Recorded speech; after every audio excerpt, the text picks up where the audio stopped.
Hey guys, it's Caitlin. Welcome back to the channel. Today we're going to talk about building a community.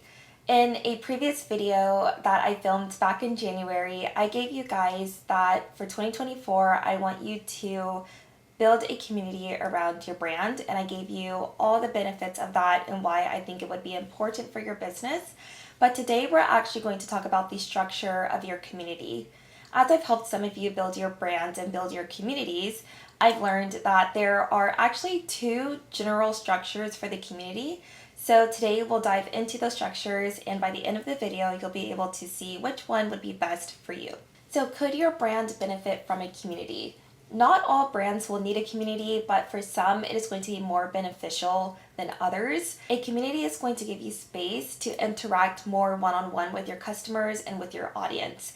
So instead of having a one-way dialogue where you're just preaching to them all the time about how great your business is and how great your solutions are, they are actually going to be able to interact back with your brand. So it allows for some two-way engagement. So instead of guessing what they could be interested in, you're actually able to kind of observe the conversation, be in the conversation yourself, and know exactly and have confidence in what they are interested in. As I've helped some of you build your communities, I've noticed that there are two general ways that a community can be structured. One is where you are at the center of it, you're the personality, you're the brand at the center of it. And the other one is where the community kind of feeds itself, it's self-sustaining. So I want you to think of it like a party. A good party is where you're the host and people are coming to speak to you, you're making your rounds, and you're kind of like the life of the party. A great party would be one where you are actually able to enjoy the party yourself. You're able to talk to everyone, but also everyone and your friends and all the invitees are actually talking and engaging with each other, and the party's able to sustain itself. So the second that you leave the party's not over, the party can still keep going. This is how I want you to think of communities. One where you're at the center of it, and one that's a bit more self-sustaining. So let's talk about the good party, the party that you are at the center of. This is a community that you are constantly creating content for and facilitating the conversation around. This is going to be a community that you are providing people the potential to connect. A brand that has done this is actually Peloton. So they have the classes, the workout classes, they have the resources and the challenges to keep the community going. But I want you to think, if Peloton were to shut down, if they were to no longer be in business, if they were to do something else, the workout community that they've created, the community that loves to post their Peloton snapshots on their Instagram stories, and they like to talk about it on other places of social media, that community, if Peloton removed itself from the conversation, that community would essentially dissolve. And that's not necessarily a bad thing. The community served its purpose as a way to find people that are doing the same thing as you, which is working out, but that community would essentially dissolve. If this is the kind of community that you are creating, this Peloton family as community, then I want you to know that it is going to be on your brand to consistently show up. And when I say consistently, I don't want you to think that this means every Monday on the dot you have to show up. Every Tuesday, Wednesday, Thursday, Friday, you have to show up. Consistently does not mean every day. Consistently just means that people can rely on you. People can rely on you to show up. So Peloton, for example, I'm not a Peloton member, so I can't say for sure. But I'm pretty sure they're not having new classes every day. Maybe once a week they batch new classes, maybe once a month they batch new classes. But what that means is that they can rely on you. The customers can rely on Peloton to consistently show up. And that's all they need to keep the community going and to keep the community thriving. So how this will look for you as maybe an entrepreneur or as a small business is consistently showing up on YouTube, consistently showing up in blogs, articles, and even for your community, once you have created that, giving them insider tips. So consistently showing up with new tips that are not given to the outside world. I also want you to think of yourself as the cheerleader for your community. You have to encourage engagement. Otherwise, it's like the good party. They're not going to talk to each other. You have to go and you have to introduce your friends to your other group of friends so that they know they have things in common and so that they can create their own friendship. And that's exactly what you have to do with your community. You have to facilitate engagement. You have to encourage engagement.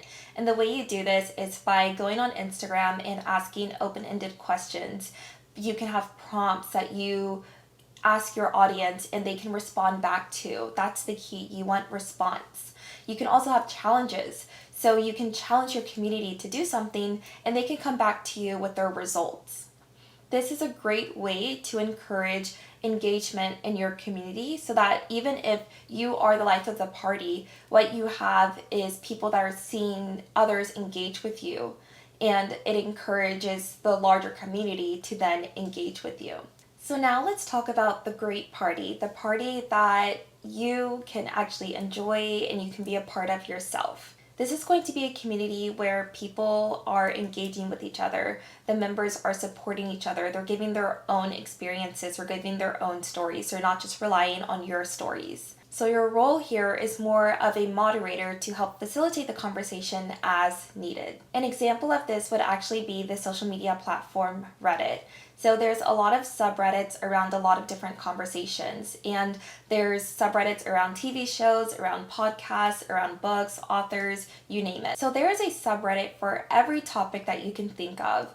And what this allows lovers of that topic to do is they can talk to each other, they can share their own pictures, their own stories, and they can talk to each other without the company, without the brand, without the personality having to be involved. Just to give you a more concrete example, there is a company called Notion. Notion.com is great for note-taking, it's great for databases, it's great for organizing information. And there is a subreddit dedicated to Notion. And what they do on this subreddit is people share advice, they share templates, they share how to use, what code to use to create a specific database.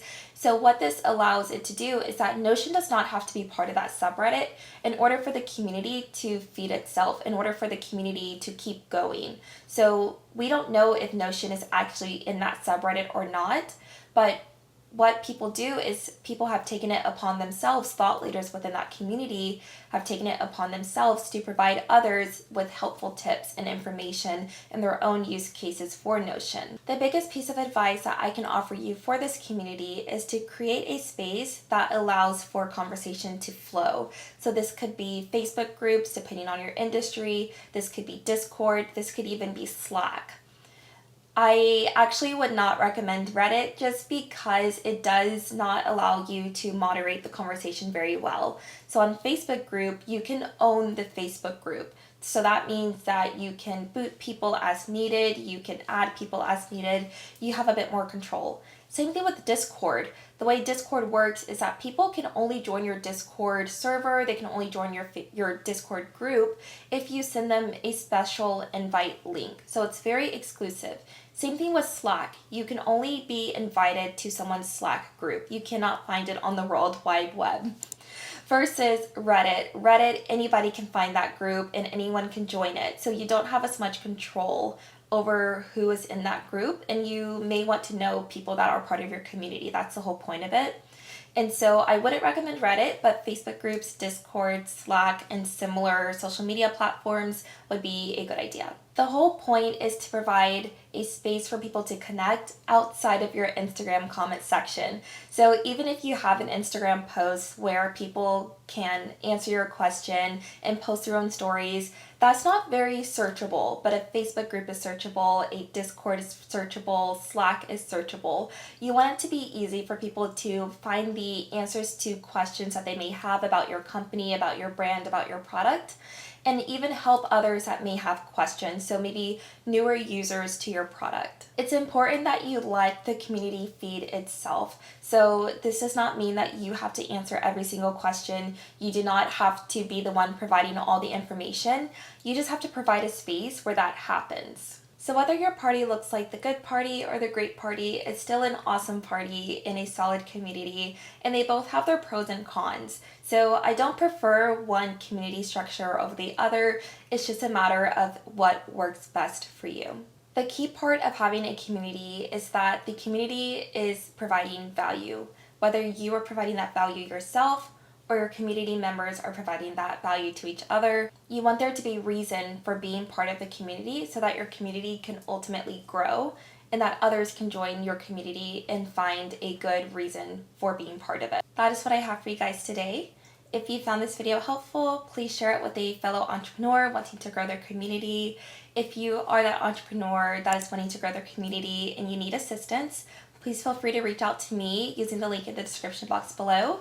And before you leave, don't forget to like, subscribe, and I'll see you next time.